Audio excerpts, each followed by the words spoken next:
안녕하세요. 반갑습니다. 유수합니다. 예. 오늘도 제가 돌아왔습니다. 여러분들의 편안한 숙면을 위해서. 오늘 제가 알아볼 것은 백야기담 시리즈입니다.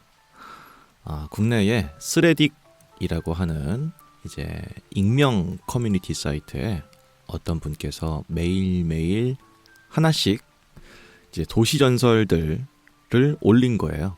100일 동안 매일매일. 그래서 총 100가지의 으스스한 기묘한 이야기들을 백야기담이라고 합니다. 지난번에 읽었던 게 86번째 이야기였고요. 오늘은 87번째 이야기를 한번 읽어보도록 하겠습니다. 안전벨트 꽉 매주십시오. 그럼 지금부터 시작합니다. 자, 첫 번째 이야기입니다. 1987년 일본 오키나와 요나구니 근처에서 스쿠버 다이빙을 하던 다이버가 해저에서 인공으로 만들어진 것 같은 건축물을 발견했습니다. 발견 즉시 큰 논란이 되면서 요나구니 수중 유적이라고 명명된 이 유적은 무려 기원전 8000년경에 세워진 것으로 밝혀졌습니다. 바위를 깎아내고 구멍을 내서 만들어진 이 유적은 굉장한 고도의 건축력과 기술로 만들어졌지만 해안 침식 등의 이유로 바닷속에 잠겨진 것으로 밝혀졌습니다. 하지만 그것은 과거의 기술로는 거의 불가능한 것이었으며 이처럼 커다란 유적이 과거 육지 바깥에 있었다면 어째서 사람들이 그 존재 자체를 잊어버렸는지가 불가사의였습니다.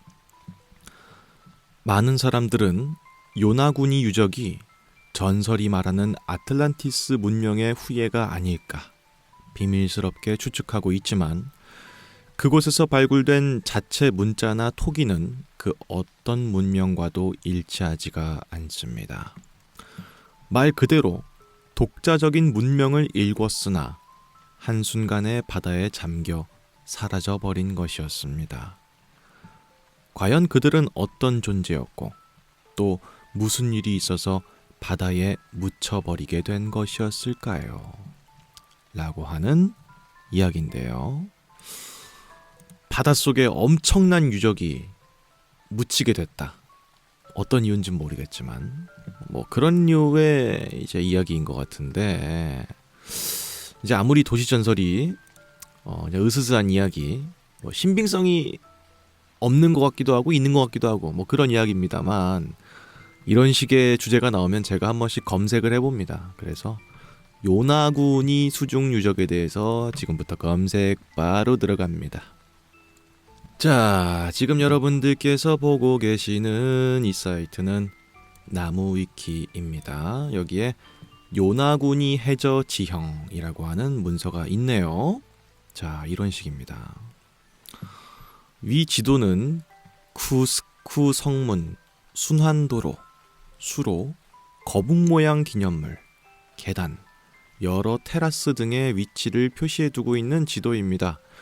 근데 실제로 그렇다라는 건 아니고 겉보기의 모양새에 따라서 이름을 붙인 거예요. 이것을 요나구니 섬 해저지형이라고 부른다고 합니다. 일본 오키나와현 야에야마 제도의 요나구니 섬 근처 바닷속에서 발견된 해저지형입니다. 마치 블록을 쌓아놓은 듯 몇 미터 간격으로 층층이 깎인 돌들로 이루어져 있습니다. 1987년 아라타케 키하치로 씨가 발견했습니다. 한국 프로그램인 호기심 천국에도 과거에 등장한 적이 있었습니다. 길이가 1km, 폭은 750m, 남짓한 거대한 크기인데요. 스쿠버 다이빙 장비를 갖고 들어가야 하는 깊이에 마치 사람이 깎은 듯한 유적이 있다는 것이었습니다. 하지만 이 유적의 제일 높은 곳은 수심 5m 정도에 있는 곳이기 때문에 심해라고 보기엔 조금 어렵습니다. 기원전 8,000년 정도 전에 만들어진 인공유적이라는 설도 있는데 자연적인 조수 등에 의해서 만들어진 독특한 지형이라는 설도 있습니다. 이 발견된 경위가 있는데요. 앞서 말했듯이 1987년 요나구니 해양관광업체의 스쿠버 다이버였던 아라타케 키아치로 씨는 귀상어를 보기 위해서 수중에 들어갔다가 이상한 풍경을 목격하게 됐습니다. 평범한 해저 지형인 줄 알았던 이곳에 인공적으로 조각된 듯한 마치 고대 유적과 같은 인공 구조물처럼 보이는 흔적을 발견했던 것이었죠. 이후 류큐 대학의 교수이자 지질학자인 기무라 마사아키 씨 연구진이 해당 지형을 직접 탐사했는데 인공적으로 만들어진 해저 고대 유적임을 주장하면서 세간에 널리 알려지게 됐습니다. 이후 해저에서 고대 유적이 발견됐다는 소식에 전 세계적으로 화제가 됐는데요. 이를 통해서 요나구니 해저 지형은 현재에도 많은 다이버들이 찾는 명소가 되었습니다. 그런데 약간의 문제가 있습니다.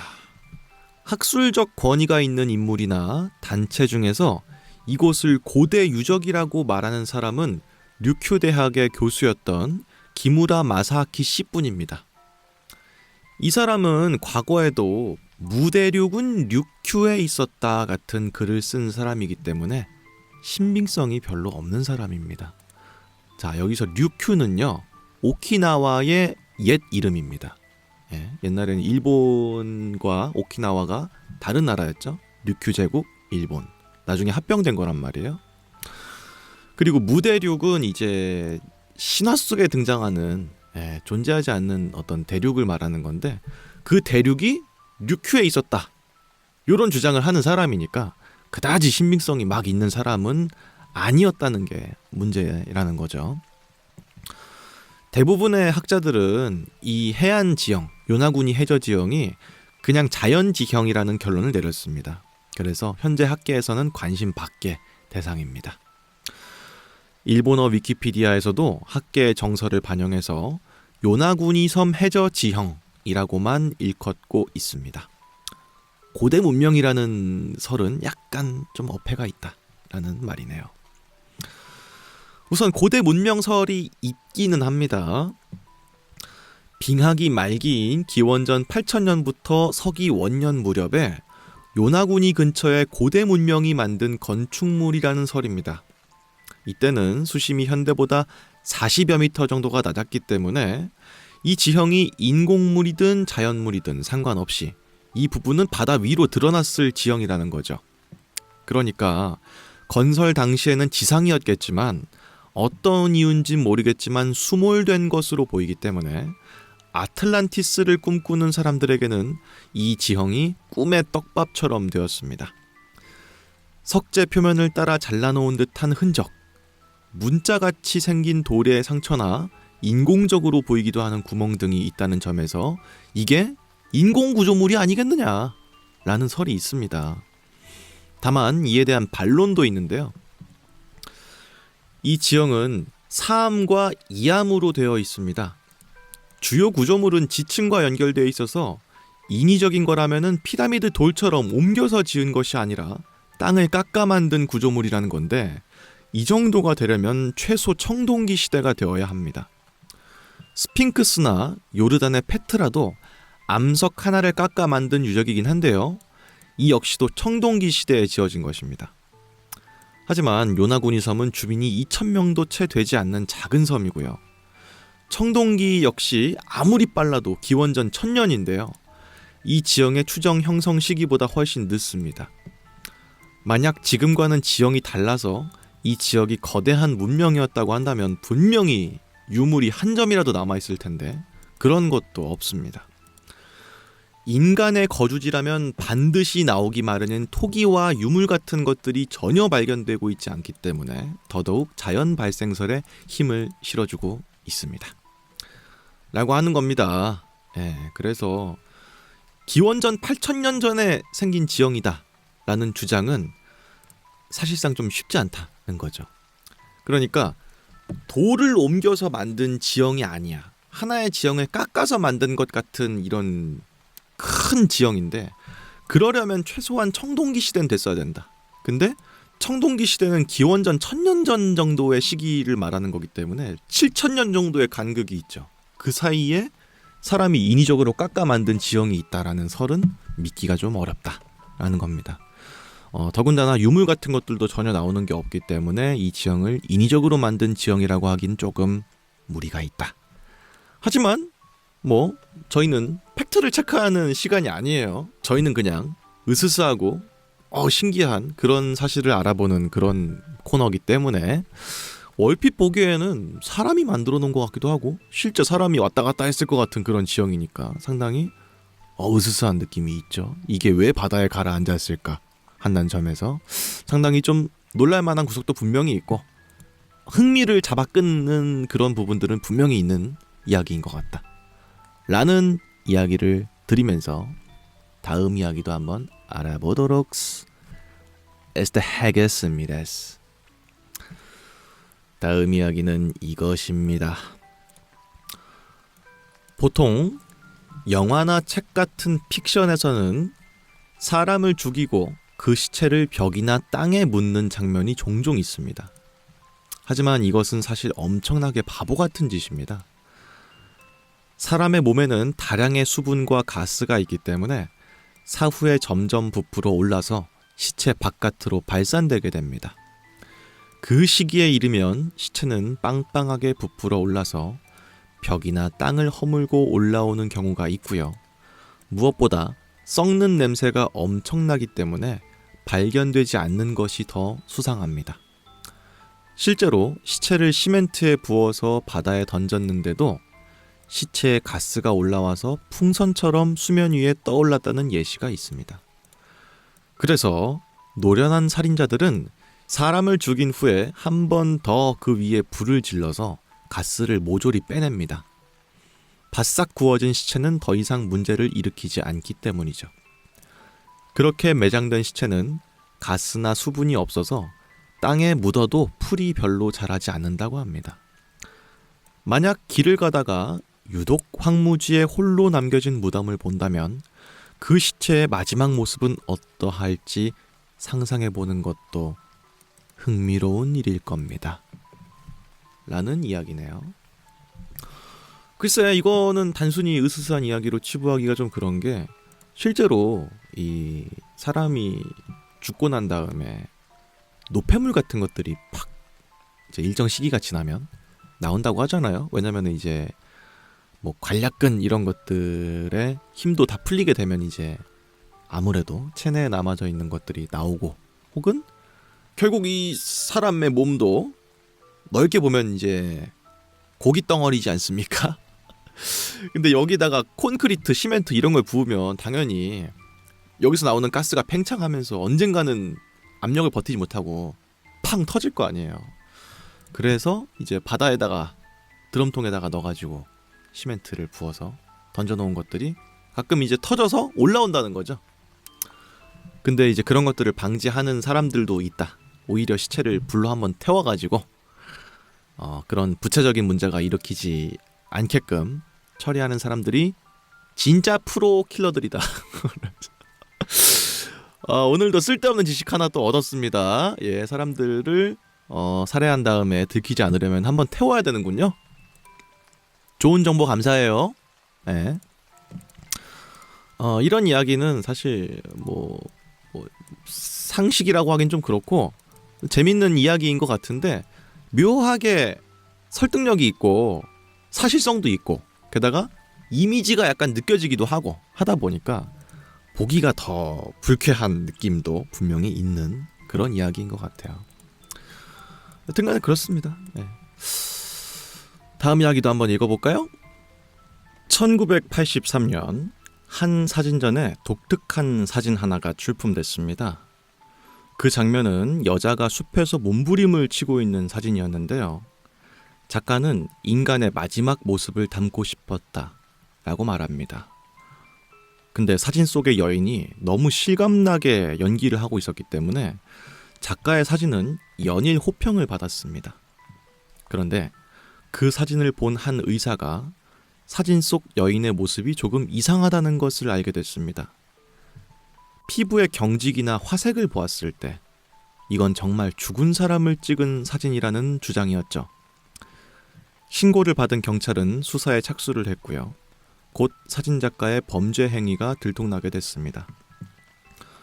누드 사진을 찍는다고 거짓말을 한 다음에 감기약이라고 해서 독약을 먹이고 모델이 천천히 죽어가는 장면을 찍었던 것이었던 것입니다. 수사 결과 그는 이 여인 외에도 22명이나 되는 사람을 죽여서 그 마지막 장면을 숭고한 예술을 위한 모델로 삼은 것으로 밝혀지게 됐습니다. 그는 결국 사형을 선고받고 형장의 이슬로 사라지게 됐지만 끝내 자신은 예술을 위한 것이라며 자신의 무죄를 항고했다라고 합니다.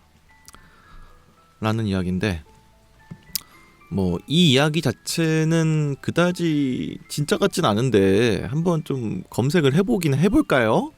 네, 혹시 모르니까. 지금 여러분들께서 보고 계시는 이 사이트는 나무위키인데요. 혹시 해서 검색해봤는데 사진작가 이동식 사진사건이라고 하는 그런 이야기인데요. 1982년 12월 서울 금천구에서 일어난 살인사건입니다. 사진작가 죽음 연출 사건이라고도 불립니다. 천천히 알아보죠. 1982년 12월 14일 서울특별시 구로구 호암산에서 24살의 여성 시신이 발견되게 됩니다. 조사 결과 사망자는 이발소 여종업원이었던 김경희 씨로 밝혀지게 됐습니다. 발견 당시의 상태가 일단은 독살로 추정이 됐지만 이상하게도 저항한 흔적이 전혀 없었고 시신이 옷을 벗고 바닥에 쓰러져서 몸부림치다가 사망했다는 것이었습니다. 그럼 이 김 씨는 굳이 산까지 올라가서 옷을 벗은 뒤에 독약을 먹고 바닥에서 몸부림치다가 사망했다라고 하는 괴상하기 짝이 없는 결과가 나오게 되는 거였는데요. 이런 이유로 한국 경찰 역사상 최초로 프로파일링 기법이 동원돼서 범인이 곧 잡히게 되었습니다. 이 사건의 범인은 특수절도 등으로 여러 차례 옥살이를 했던 전과 사범이었는데요. 복역 후에 사진작가 겸 보일러 배관공으로 살던 이동식 씨였습니다. 당시 42살이었고요. 그는 1940년 경북 대구에서 태어나서 6살 때 부모를 잃고 고아가 돼서 숙부의 집으로 보내져 국민학교 과정을 마친 사람이었습니다. 14살 때 서울로 상경해서 15년 동안 폐지와 고철 등을 주우면서 넝마주의로 살아가다가 몇 차례 특수절도 혐의로 콩밥을 먹고 출소 후에 사진에 취미를 붙여서 이것저것 사진을 찍으면서 살았다고 합니다. 근데 의외로 사진에 재능이 있어서 한국사진작가협회의 회원이 되게 됐고요. 사진 공모전에서 10차례 입상한 경력도 가지고 있었고 개인 전시회를 열었을 정도였습니다. 배관공 월급이 수십만 원이었던 시절에 150만 원짜리 일제 카메라를 구비하고 있었을 정도였죠. 하지만 그 기쁨도 잠시. 줄곧 특별한 아이디어를 고안해내지 못해서 사진 공모전에서 고전을 면치 못하게 되자 그는 고심 끝에 죽음을 비롯한 더욱 자극적인 컨셉을 사진에 담기로 작정했습니다. 그는 죽음을 가장 극적이고 아름다운 순간이라고 생각했고요. 후처를 모델로 네크로필리아적인 요소가 담긴 사진을 몇 번이나 찍었지만 그는 연출된 죽음에 대해서는 만족하지 못했습니다.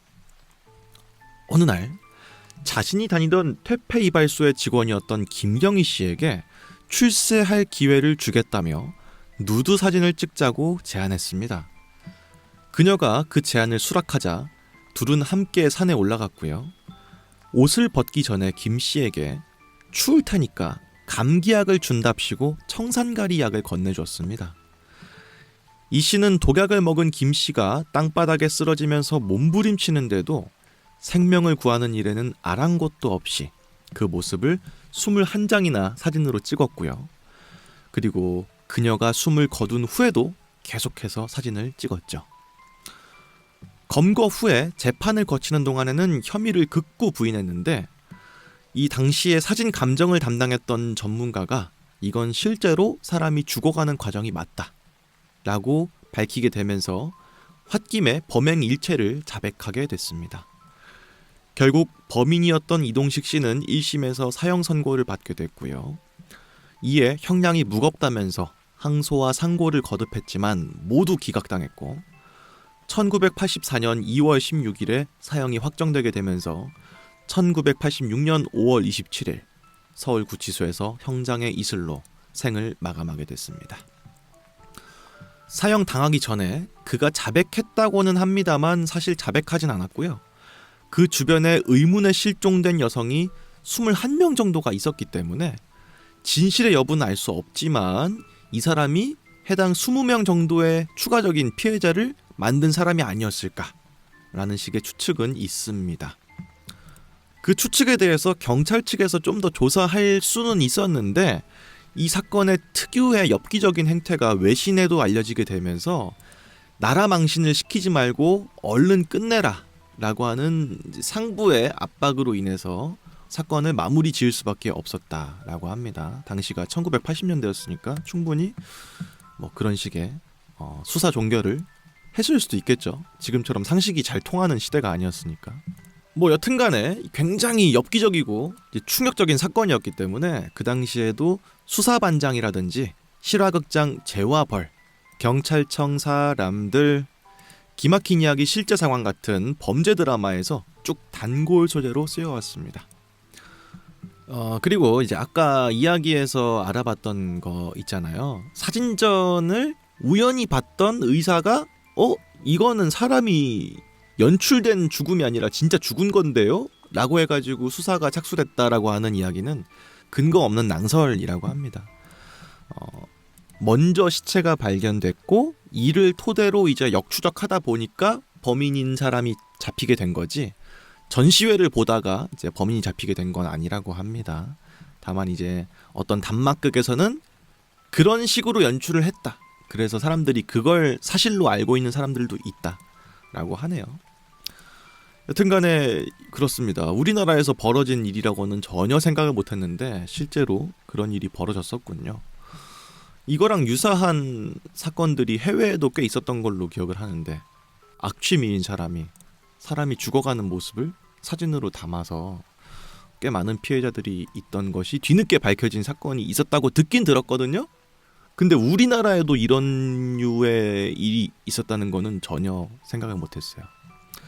그 인간의 예술 혼에 따라서 이 상상력과 실행력이 어디까지 갈 수 있는지를 극단적으로 보여주는 아주 끔찍한 일화가 아니었나 하는 생각이 드는 아주 으스스한 이야기였네요.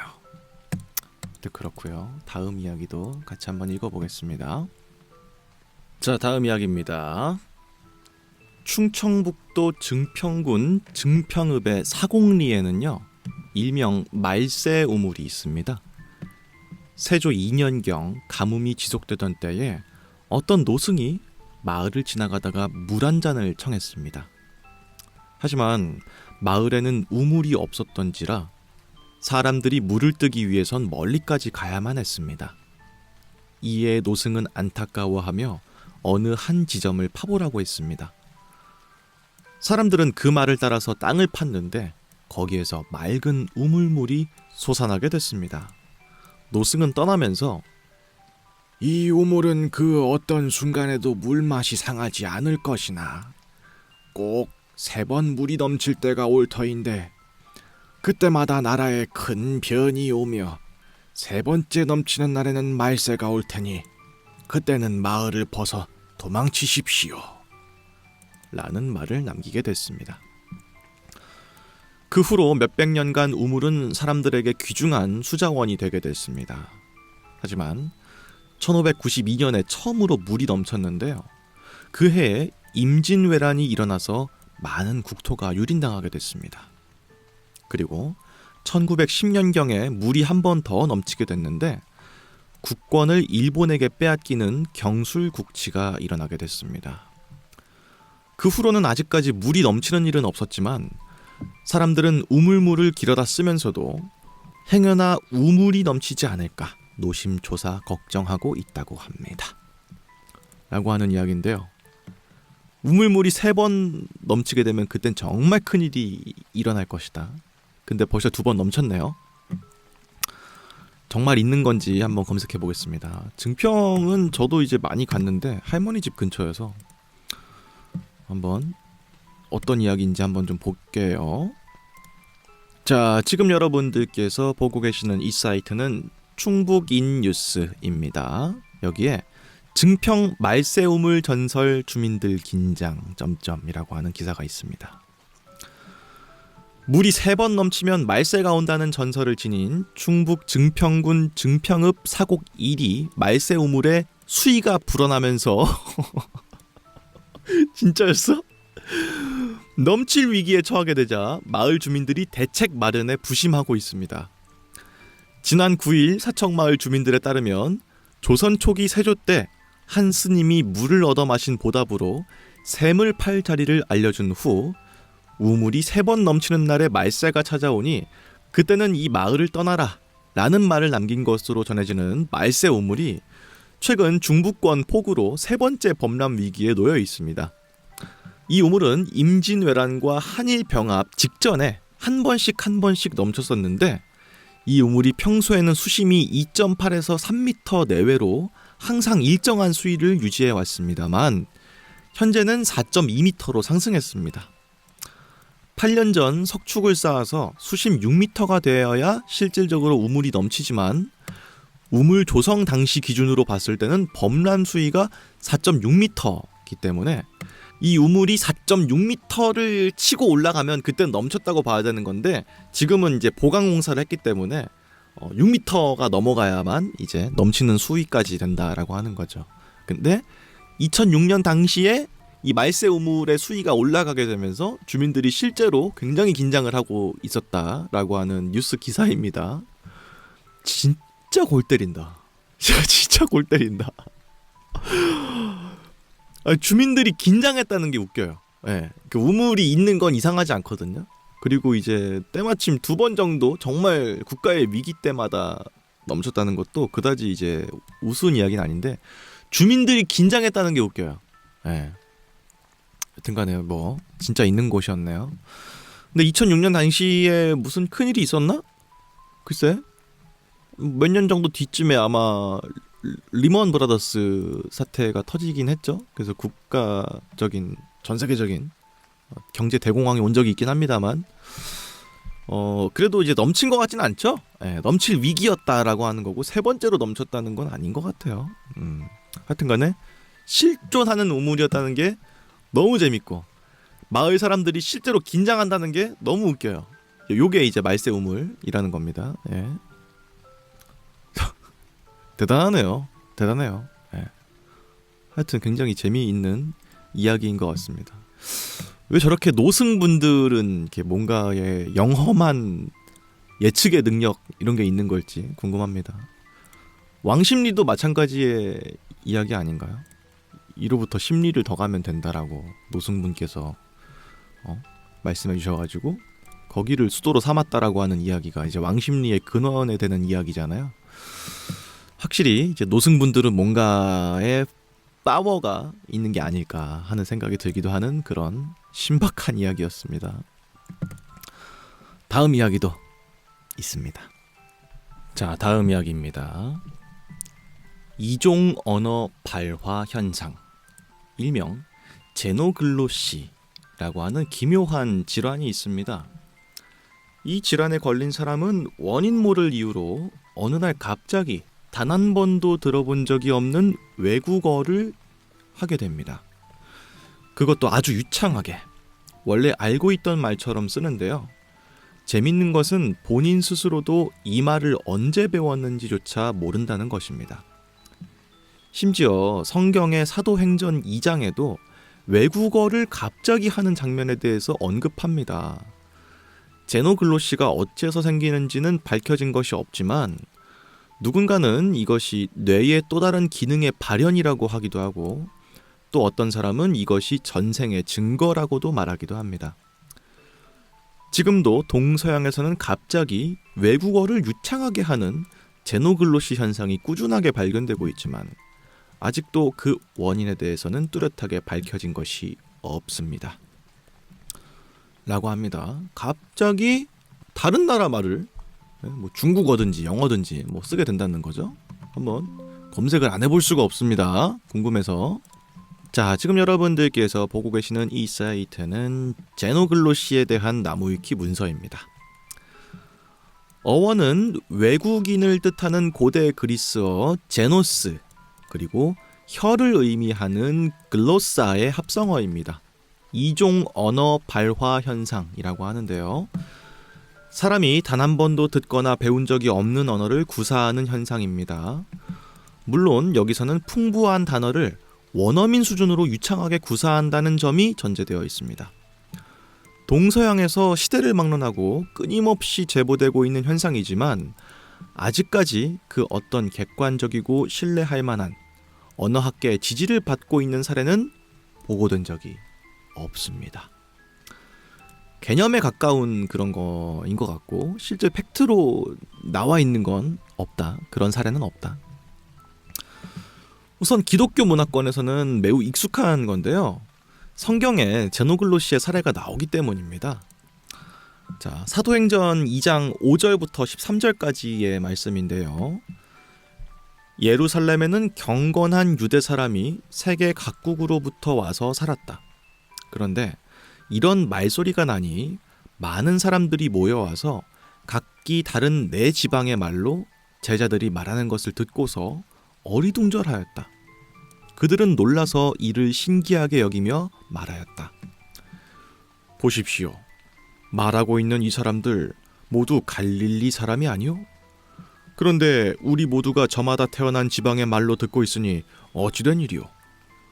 우리는 바데 사람과 메데 사람과 엘람 사람이고 메소포타미아와 유대와 갑바도기아와 본도와 아시아와 부르기아와 밤빌리아와 이집트와 구레네 근처 리비아의 여러 지역에 사는 사람이고 또 나그네로 머물고 있는 로마 사람과 유대 사람과 유대교에 개종한 사람과 크레타 사람과 아라비아 사람인데 우리는 저들이 하나님의 큰 일을 우리들의 각자의 말로 이야기하고 있는 것을 듣고 있어. 사람들은 놀라서 어쩔 줄을 몰라서 이게 도대체 어찌된 일이오? 라면서 서로에게 말하였다. 그런데 더러는 조롱하면서 그들이 그새 술에 취했다 라고 말하는 사람도 있었다 라는 겁니다. 그러니까 뭐 자기네들끼리 지금 모여있는 사람들이 전부 다 다른 지역에서 온 사람들인데 어찌 이제 말이 통하고 있느냐에 대해서 이제 그 놀라운 행적을 성경에 기록되어 있는 그런 문구로도 확인할 수 있다라는 겁니다. 기독교 전통에서는요, 제노글로시는 엑소시즘과도 매우 밀접한 관련성을 갖습니다. 물론 이때 등장하는 언어는 두말할 것도 없이 라틴어입니다. 악마의 씨인 사람이 구마의식을 행하는 성직자에게 저항할 때 평생 배운 적도 없는 라틴어로 죽여버릴 거야. 네 엄마는 창녀였어. 막 이런 식으로 말을 하는 게 엑소시즘에도 연관되어 있는 이제 전형적인 제노글로시의 한 사례가 아니냐라는 겁니다. 또한 기독교 문화권 이외에도 인도에서도 이런 제노글로시의 현상이 보이는데 인도에서는 제노글로시와 함께 단골로 등장하는 것이 전생과 환생의 개념입니다. 대표적인 예를 들어서 5살배기 어린 딸이 부모와 함께 네팔로 여행을 갔는데 평생 처음 보는 장소에서 이런저런 자세한 경험담을 늘어놓았다거나 혹은 평생 처음 보는 낯선 현지인 스님과 함께 프리토킹을 했다라는 식의 이야기가 수두룩합니다. 기독교에서는 라틴어가 제노글로시의 대표적인 사례였는데요. 인도에서는 산스크리트어가 대표적인 사례입니다. 산스크리트어는 언어 자체가 워낙 쉽게 접하기가 어렵고 고급 엘리트들이 쓰는 언어라서 제노글로시의 신빙성을 더하기도 합니다. 라는 건데요.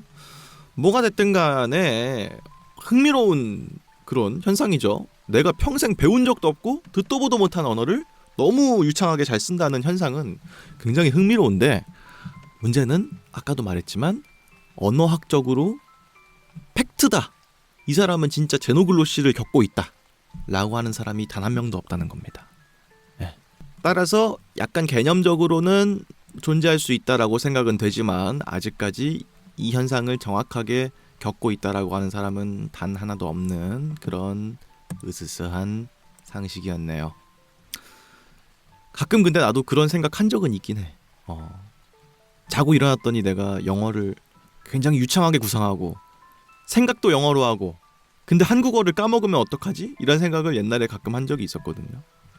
지금 생각해보니까 현실적으로 일단 불가능하잖아. 그럼 내가 봐봐요. 이게 가능하다면 내가 전혀 모르는 분야에 대해서 갑자기 지식이 들어왔다는 건데 그러면은 내가 뭐 수학을 갑자기 빠삭하게 알고 막 오일러 방정식 이런 걸 막 다 외우고 막 이런 거랑 똑같은 거잖아.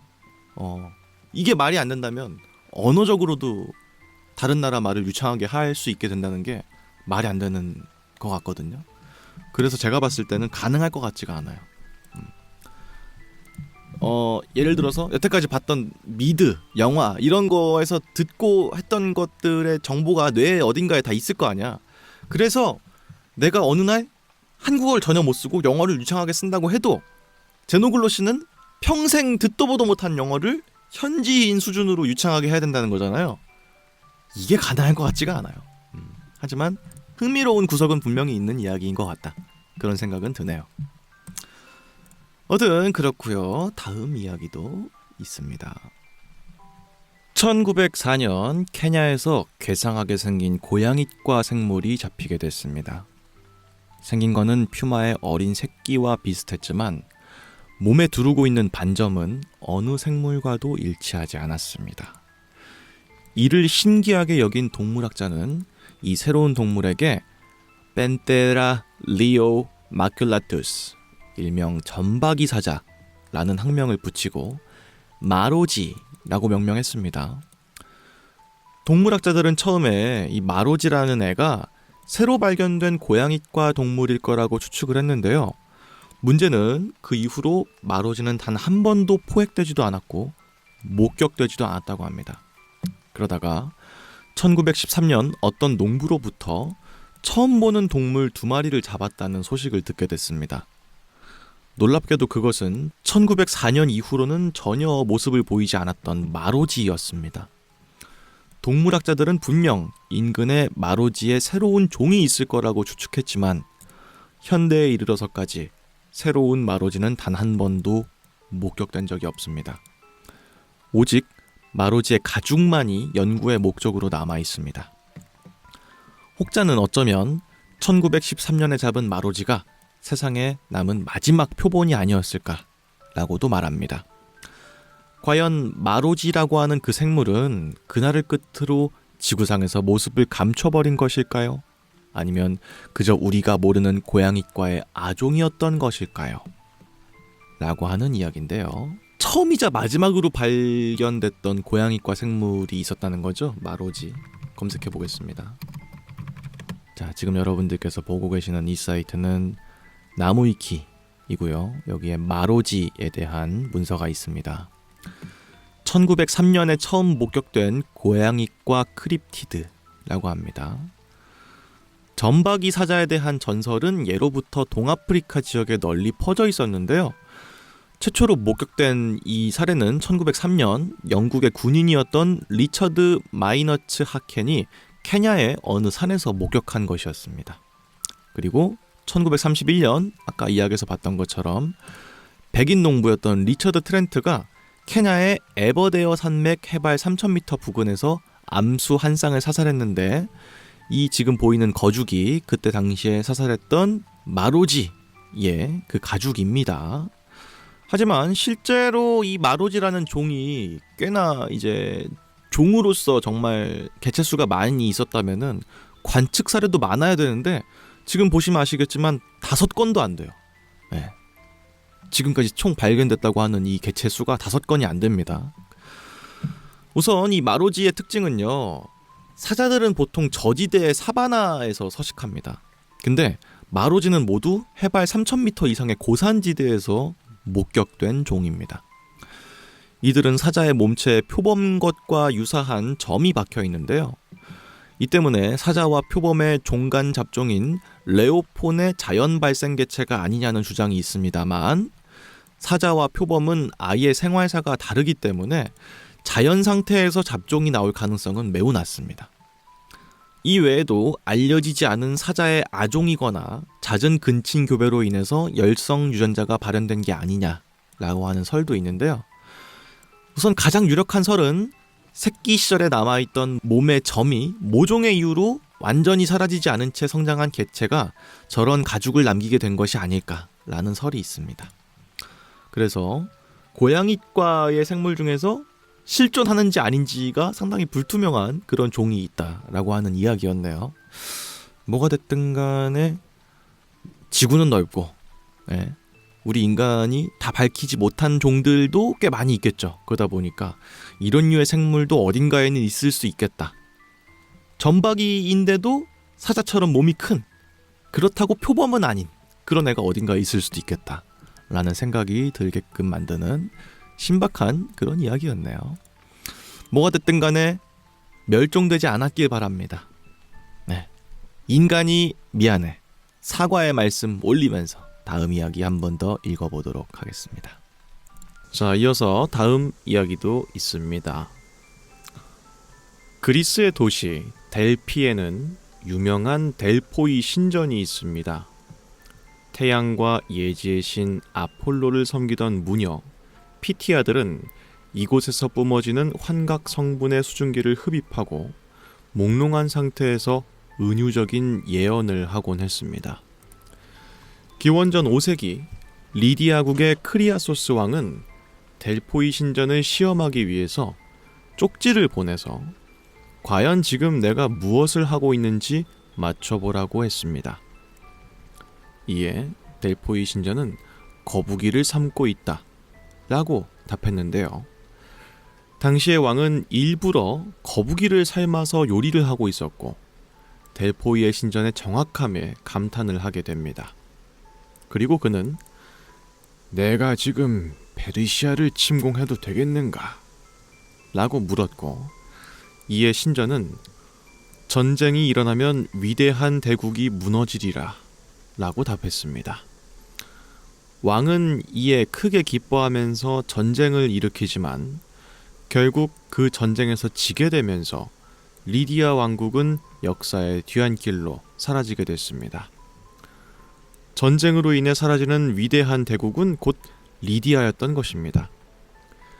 델포이 신전에서는 놀랍게도 델포이 신전 그 자체의 마지막을 예언했었는데 아무도 찾는 이가 없고 샘물만이 쓸쓸히 흐르며 폐허만 남아 바람만이 오갈 것이다 라고 기록이 되어 있습니다. 그리고 지금은 델포이 신전은 로마국에 의해서 폐허로 남아 있고요. 오가는 관광객들이나 가끔 오갈 뿐 아무도 예언을 들으러 오진 않습니다. 결국 그 예언은 맞아떨어졌던 것이죠. 예언을 전했다는 아폴로 신은 과연 어디까지 내다봤던 것이었을까요? 라고 하는 이야기입니다.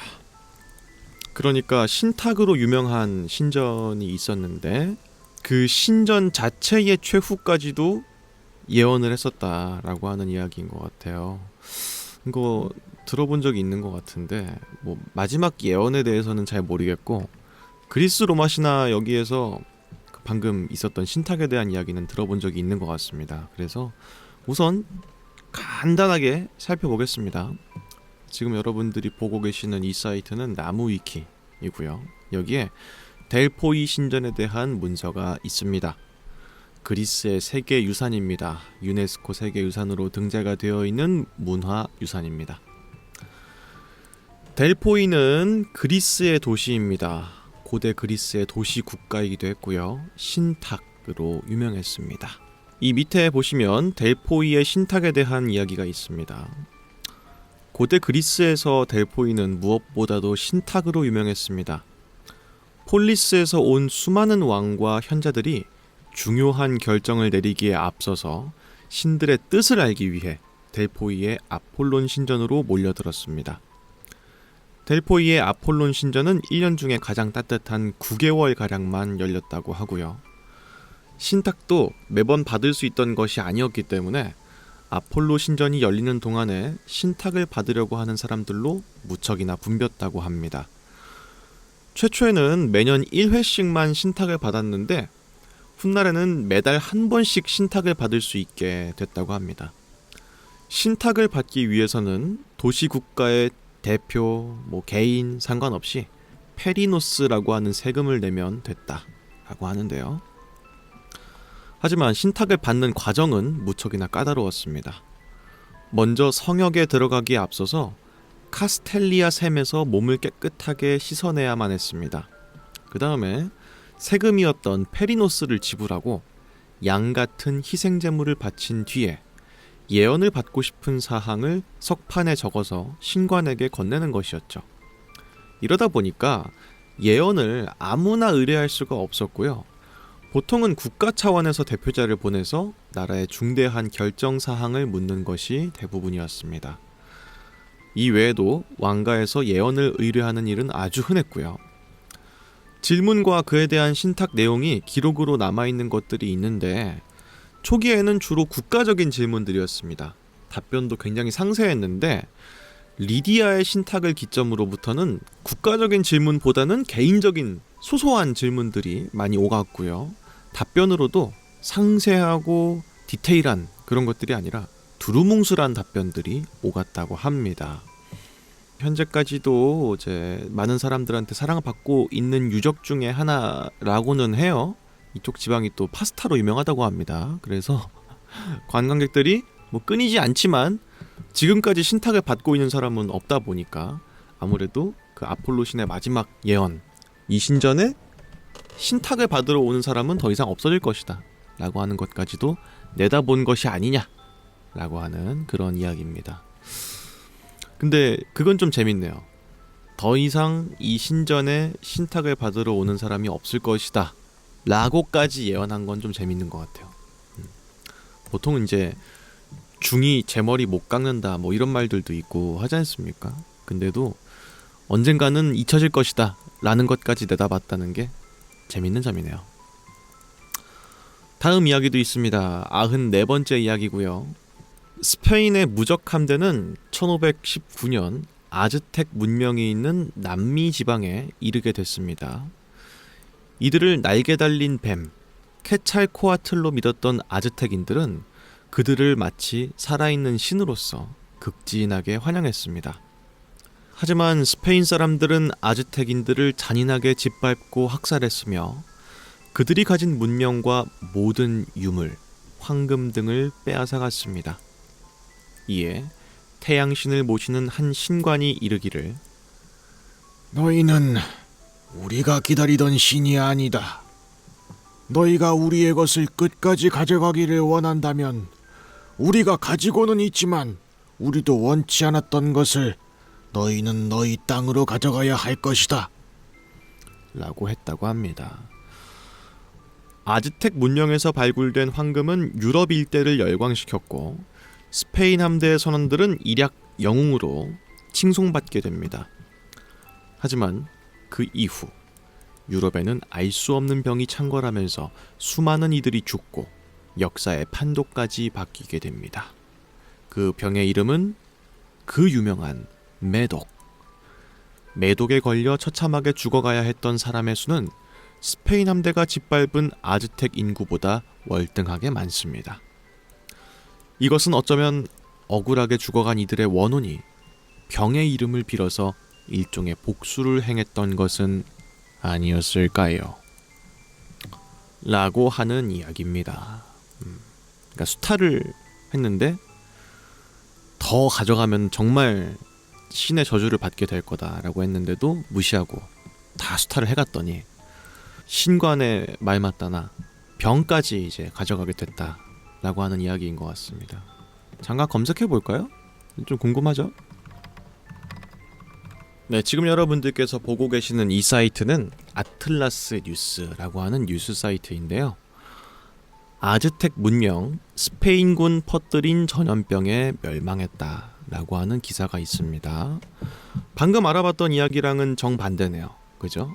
방금의 이야기에서는 아즈텍 문명의 사람들이 나라를 잃게 되면서 스페인군들한테 매독을 퍼뜨렸다 라고 하는 이야기였는데, 오히려 정반대라는 거죠. 스페인군이 아즈텍 문명을 무너뜨릴 때 쓴 것이 전염병이었다 라는 건데, 상세하게는 어떤 내용인지 조금만 더 알아보겠습니다. 먼저 스페인의 침략자들은 아즈텍 문명의 안에 엄청난 황금이 있을 것이라고 믿었습니다. 당시에 정복에 앞장섰던 에르난 코르테스는 그 황금을 얻어내기 위해서 한 가지 꾀를 썼습니다. 저런 거대한 아즈텍 도시를 소수의 병력으로 쳐들어가면 뜻을 달성할 수가 없었기 때문에 일단은 그 인근에 아즈텍 제국을 반대하는 주변 부족들을 모았다고 합니다. 그 과정에서 코르테스는 아즈텍 제국에 케찰코아틀에 대한 전설이 있다는 것을 알게 됐습니다.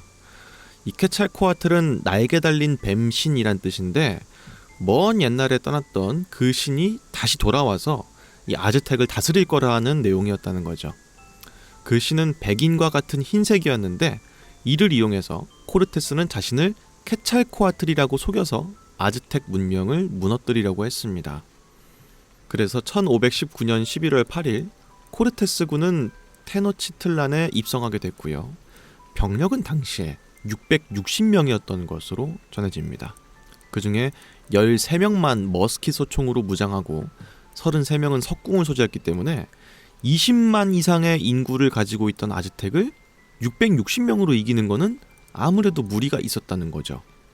하지만 일단 당시의 황제가 코르테스를 이제 케찰코아틀이라고 이제 생각하고 있었기 때문에 굉장히 극진하게 대접했다는 겁니다. 이렇게 극진한 대접을 받으면서 친밀감이 형성되니까 코르테스는 황제한테 황금을 달라라고 했다는 거죠. 황제는 그 당시에 금이 그렇게 많진 않지만 있는 대로 주겠다라고 약속을 했다고 합니다. 코르테스는 더 나아가서 황제한테 아즈텍의 신상을 뜯어내고 성모상으로 바꾸라, 이제 섬김의 대상을 바꿔라, 이렇게 했다는 거예요. 그러다 보니까 아즈텍 사람들과 스페인군 사이에 점점 균열이 가기 시작했습니다. 이렇게 시커먼 속내를 드러내게 되자 스페인군과 아즈텍 전사들이 싸우게 됐는데, 아까 그 소수였던 병력입니다만 총과 활을 갖고 있던 사람들이 아무래도 뭐 칼, 창 이런 걸 들고 있는 사람보다는 셌겠죠. 그러다 보니까 아즈텍 전사들이 스페인 병사를 당해낼 수는 없었다라고 하고요. 근데 그 과정에서 스페인 원정대가 갖고 있던 흑인 노예에게서부터 괴질이라는 병이 퍼지게 됐습니다. 그 전염병은 인근 지역을 순식간에 휩쓸게 됐고요. 면역이 없었던 아즈텍인들과 토착 인디오들은 속수무책으로 죽어나가게 됐습니다. 그 질병은 천연두였고요. 토착민 마을은 초토화가 됐고 테노치티틀란으로도 퍼지게 됐습니다.